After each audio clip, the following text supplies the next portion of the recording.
صدق الله الحبيب وبلغنا رسوله النبي الصادق الوعد الأمين ونحن على ذلك لمن الشاهدين والشاكرين والحمد لله رب العالمين.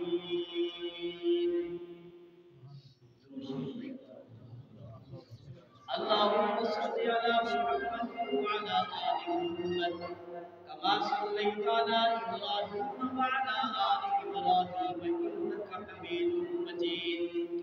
اللهم بارك على محمد وعلى آل محمد كما باركت على إبراهيم وعلى آل إبراهيم إنك حميد مجيد.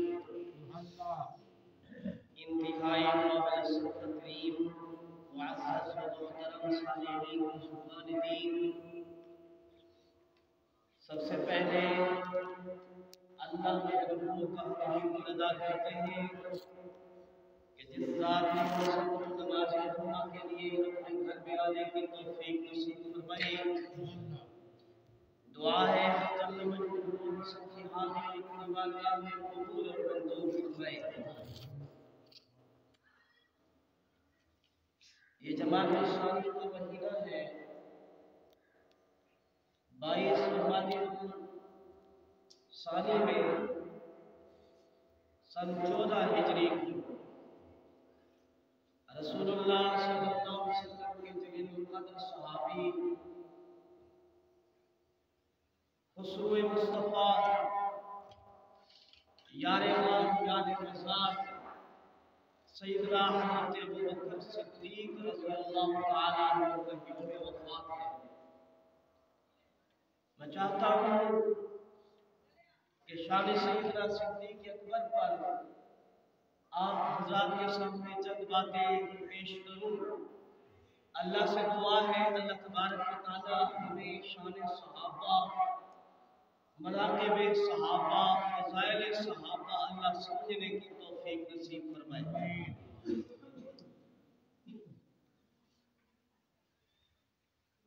اس کائنات کو اللہ رب العزت نے بنایا، بنا کر کے پھر بسایا، اور انبیاء کا تسلسل اللہ نے حضرت آدم علیہ السلام سے شروع فرمایا۔ کم و بیش 1,24,000 انبیاء کرام علیہ السلام کی بعثت اس دھرتی پر ہوئی۔ ہر نبی کو اللہ نے امت عطا فرمائی۔ بعض نبی اس دھرتی پر ایسے بھی آئے جس کے چند امتی تھے، اور بعض ایسے بھی آئے کہ جس کا صرف 1 یا 2 امتی تھے، اور بڑی بڑی امتیں بھی گزری۔ حضرت موسیٰ علیہ السلام کی بڑی امت گزری جسے بنی اسرائیل کہا جاتا ہے۔ حضرت عیسیٰ روح اللہ کی بھی بڑی امت گزری ہے، لیکن اللہ تبارک و تعالیٰ کا یہ اصول ہے، یہ قانون ہے کہ بعض انبیاء کو اللہ نے فضیلت بخشی ہے، اور بعض امتوں کو فضیلت بخشی ہے۔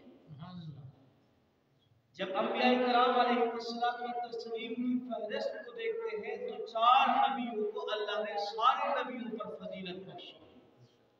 حضرت ابراہیم علیہ السلام کو اللہ نے خلیل اللہ بنایا، حضرت موسیٰ علیہ السلام کو اللہ نے کلیم اللہ بنایا، حضرت عیسیٰ روح اللہ کو اللہ نے جو ہے روح اللہ بنایا اور کلمت اللہ بنایا، اور میرے اور آپ کے محبوب حضرت محمد مصطفیٰ صلی اللہ علیہ وسلم کو اللہ نے محمد رسول اللہ اور حبیب اللہ بنایا۔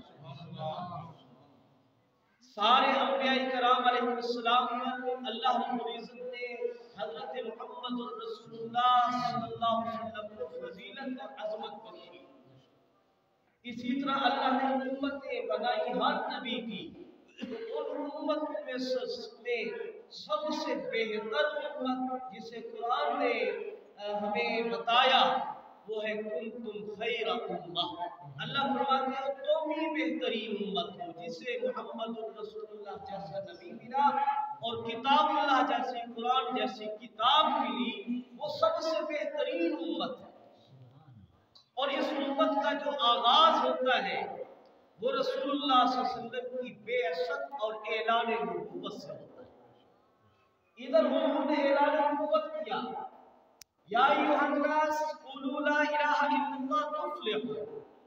اس دعوت پر لبیک کہنے والوں میں جو حضرات تھے اول ان میں اور ان کی اماں خدیجہ الکبریٰ کا نام سر فہرست آتا ہے کہ انہوں نے سب سے پہلے کلمہ پڑھا، اور مردوں میں خلیفہ بلا فصل سیدنا ابوبکر صدیق کا نام پہلے آتا ہے کہ مردوں میں سب سے پہلے حضرت ابوبکر نے کلمہ پڑھا، اور بچوں میں سب سے پہلا نام حضرت علی کرم اللہ وجہہ کا آتا ہے کہ بچوں کے کلمہ کی ابتدا حضرت علی سے ہوئی۔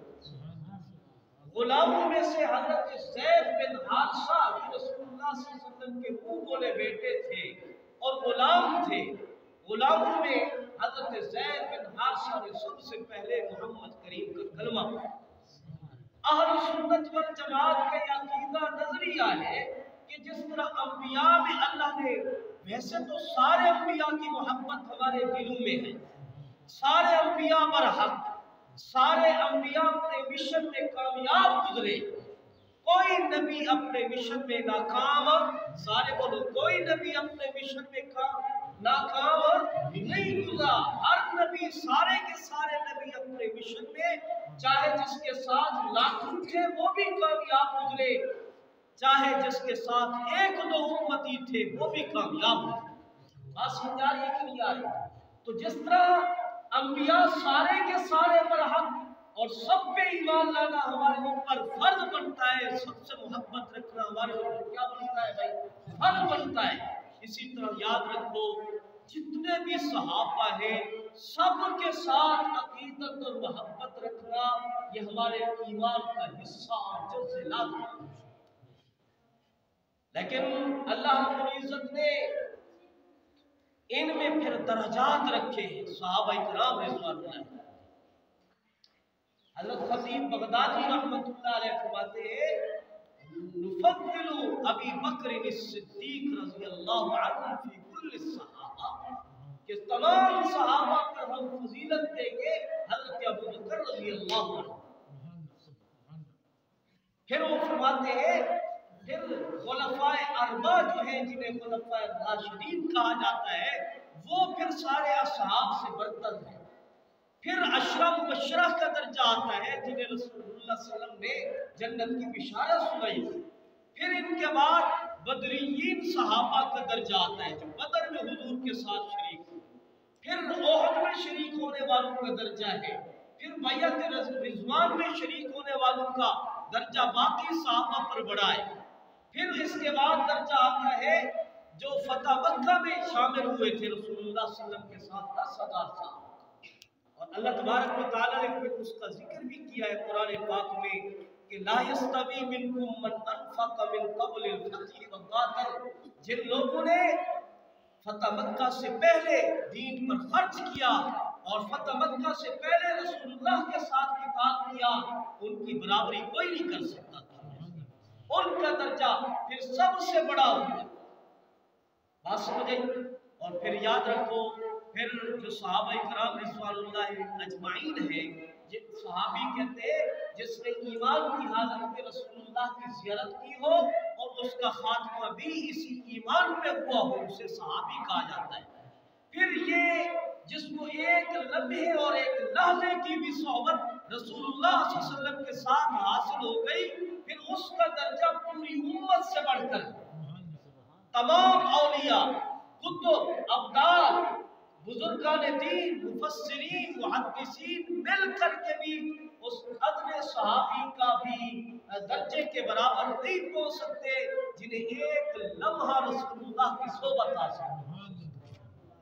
یہ اس صحبت کی برکت ہے جو رسول اللہ صلی اللہ علیہ وسلم سے ان کو حاصل ہوئی۔ بات سمجھیں؟ تو بہرحال اللہ رب العزت نے یہ درجات رکھے ہیں۔ پھر صحابہ کرام رضوان اللہ علیہم اجمعین میں سب سے بڑا تو جو درجہ ہے جس طرح میں نے بیان کیا، حضرت سیدنا ابو بکر صدیق رضی اللہ عنہ کا درجہ سب سے بڑا ہے۔ اور قرآن پاک میں حضرت ابو بکر کو اللہ تبارک و تعالی نے یوں خطاب کیا، وَثَانِيَ اثْنَيْنِ إِذْ هُمَا فِي الْغَارِ، وہ دو میں سے دوسرے تھے جب وہ غار میں تھے، یعنی ثانی کا معنی ہوتا ہے دوسرا، دو میں سے دوسرا۔ یہ قرآن کہہ رہا ہے جب غار حرا میں گئے ہجرت والی رات، حضور اور حضرت ابو بکر صدیق یہ دونوں حضرات وہاں پر پہنچے، قرآن اس وقت اترا، اللہ پاک فرما رہے وَثَانِيَ اثْنَيْنِ إِذْ هُمَا فِي الْغَارِ، جب وہ دونوں غار میں تھے تو وہ دو میں سے دوسری ابو بکر تھے۔ ایک روایت میں آتا ہے جب حضرت ابو بکر رضی اللہ عنہ کو لے کر حضور نبی علیہ السلام غار میں پہنچے، اور اس غار کے سفر کا بھی فرقۃ المرحلہ یہ طے کیا کہ حضرت ابو بکر نے نبی علیہ السلام کو اپنے کندھے پہ سوار کیا، ہاں جی، اور 3 میل کی چاڑی چڑھ کر ابو بکر رضی اللہ عنہ اس غار میں پہنچتے ہیں۔ حضور نبی علیہ السلام سے عرض کرتے ہیں، حضرت آقا آپ تشریف رکھیے، میں اندر جاتا ہوں، پہلے اس کی صفائی کروں گا، کوئی موذی چیز آپ کو تکلیف نہ دے۔ حضرت ابو بکر رات کے اندھیرے کے اندر ہاں جی اس غار کی پہلے صفائی کرتے، پھر جو سوراخ تھے اس غار میں اپنی چادر پھاڑ کر اس سوراخ کے اندر دیتے ہیں، 2 سوراخ بچ گئے، اپنی ایڑیاں اس پر دے دیتے ہیں، پھر نبی علیہ السلام کو آواز دیتے ہیں، اب آقا آپ اندر تشریف لائیے، اب ماحول بن گیا ہے آپ کے آرام کرنے کا۔ حضور نبی علیہ السلام اندر تشریف لے آتے، اور پھر دشمن تلاش کرتے کرتے دوسرے دن دشمن حضور نبی علیہ السلام کا اور حضرت ابو بکر کا کہ قدم نشان قدم کو دیکھتے دیکھتے یہاں تک پہنچتے ہیں نا۔ عجیب حالت ہے، وہ غار اس طرح تھی کہ نیچے سے کھلی تھی، اوپر سے بند تھی، جو بھی اندر داخل ہوتا نا تو وہ لیٹ کر اندر داخل ہوتا، لیٹ کر یعنی پیٹ کے بل گھسٹ کر اندر داخل ہوتا۔ حضور نبی علیہ السلام اور حضرت ابو بکر رضی اللہ عنہ دونوں اسی طرح داخل ہوئے اندر، بس وجہ جو باہر سے آتا اندر والوں اس کے پاؤں نظر آتے نیچے سے، تو حضرت ابو بکر رضی اللہ عنہ کی نگاہ پڑی کہ یا رسول اللہ دشمن تو آئے ہوئے ہیں، ہاں جی خدا نہ خواستہ یہ تھوڑا جھک کر دیکھے، اگر یہ بھی لیٹ کر دیکھے تو ان کی نظر تو ہمارے اوپر پڑے گی۔ اللہ تعالیٰ تو رسول اللہ صلی اللہ علیہ وسلم نے حضرت ابو بکر کو عجیب تسلی دی، اللہ پاک نے بھی فرمایا وَلَا تَحْزَنْ إِنَّ اللَّهَ مَعَنَا، ہاں جی حضور کہہ رہے تھے لا تحزن، آپ غم نہ کریں، ان اللہ معنا، اللہ ہمارے ساتھ ہے، اللہ ہمارے ساتھ ہے۔ موسیٰ علیہ السلام نے جب اپنی قوم کو لے کر دریائے نیل پر پہنچے تو قوم کہہ رہی تھی اِنَّا لَمُدْرَكُونَ، موسیٰ تو ہم تو پکڑے گئے، آگے دریا کی فوجیں ہیں، پیچھے فرعون کی فوجیں ہیں، ہمارا کیا بنے گا؟ موسیٰ علیہ السلام نے اپنی قوم کو تسلی دینے کے لیے کیا فرمایا؟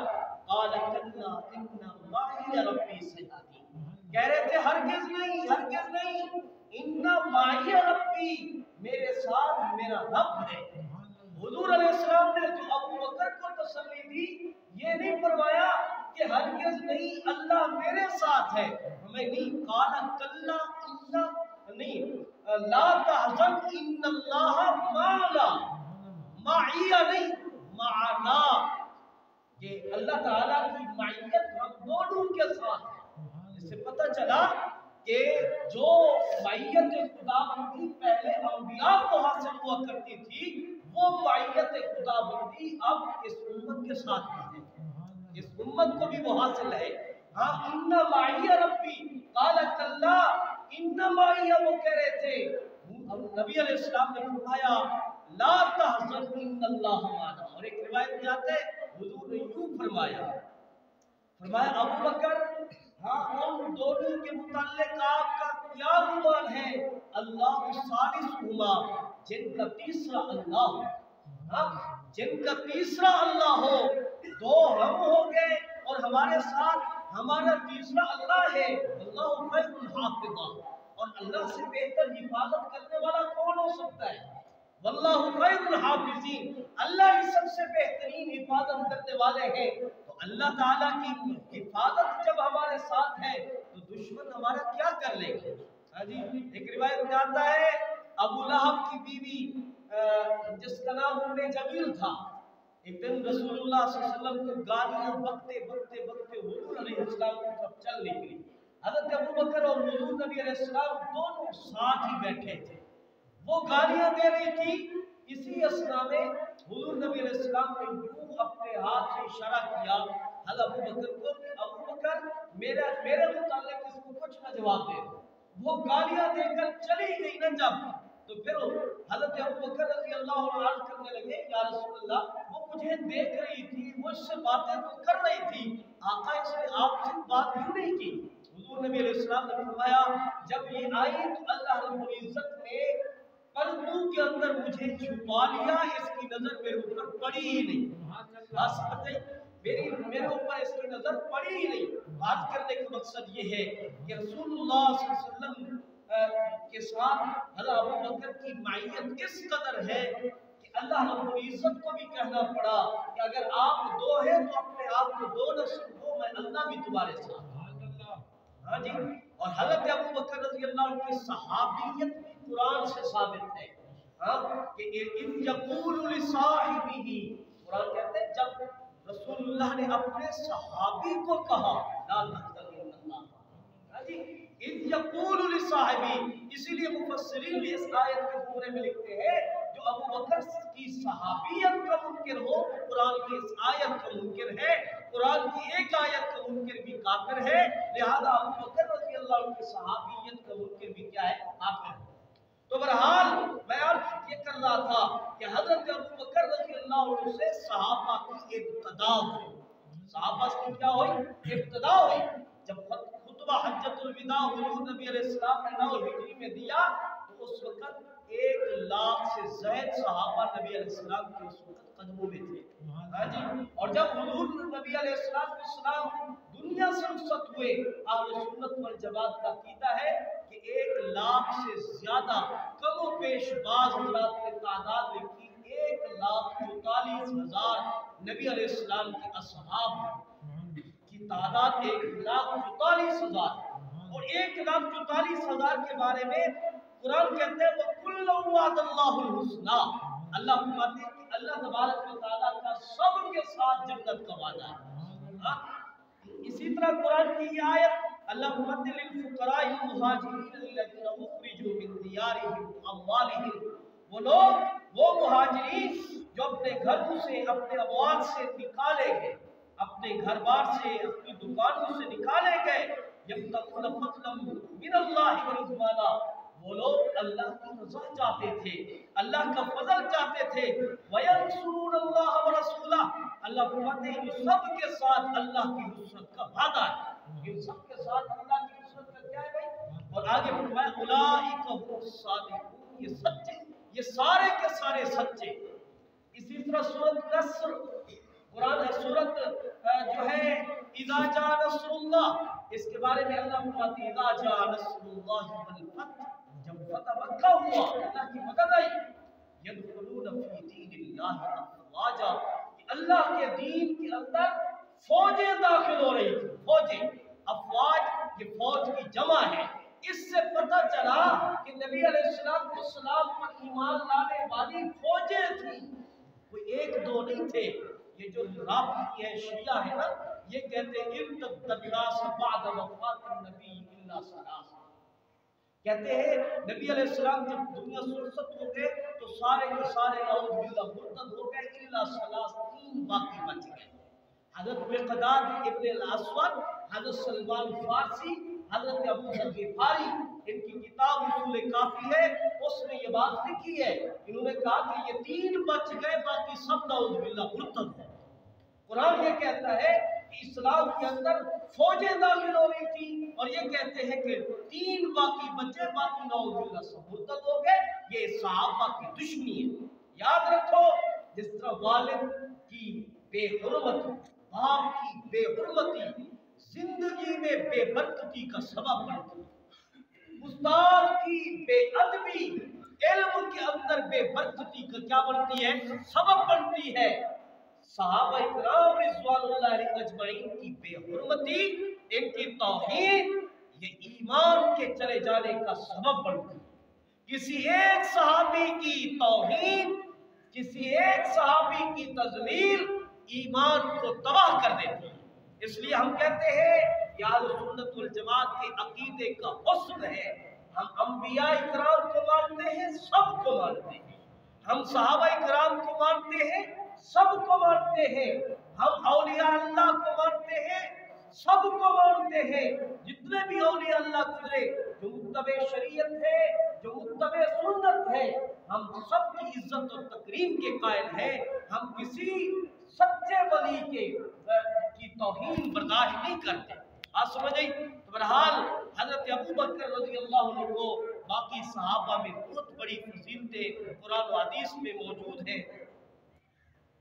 روایت میں آتا ہے جب احد کے دن، یہ بات سیرت مصطفیٰ میں مولانا قادری رحمۃ اللہ علیہ لکھی ہے، احد کے دن ظاہری طور پر صحابہ کرام کو اور حضور نبی علیہ السلام کو شکست ہوئی تھی، 70 صحابہ شہید ہوئے تھے اور کافروں کی طرف سے بڑا سخت حملہ ہوا تھا۔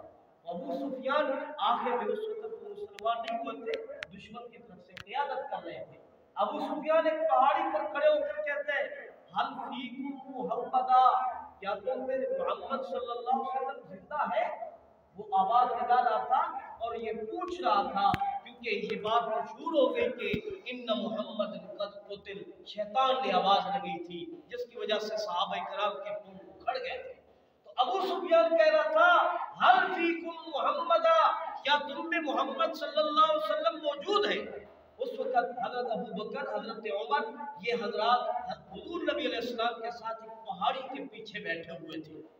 تو جب اس نے یہ آواز لگائی تو حضور علیہ السلام نے ان سب کو چپ کرایا کہ کوئی جواب نہ دے۔ حضرت عمر چاہتے تھے کہ میں کھڑے ہو کر جواب دوں کہ او اللہ کے دشمن، محمد کریم صلی اللہ علیہ وسلم موجود ہیں، لیکن حضور نے چپ کروا دیا۔ پھر اس نے کہا حل فیکم ابن ابی قحافہ، کیا تم میں ابو بکر ابن ابی قحافہ، ابن قحافہ کے بیٹے ابو بکر موجود ہیں؟ حضور نے پھر اشارہ کیا کہ چپ ہو جاؤ، کوئی جواب نہ۔ پھر اس نے سوال کیا حل فیکم ابن الخطاب، کیا تم میں ابن الخطاب عمر بن خطاب موجود ہے؟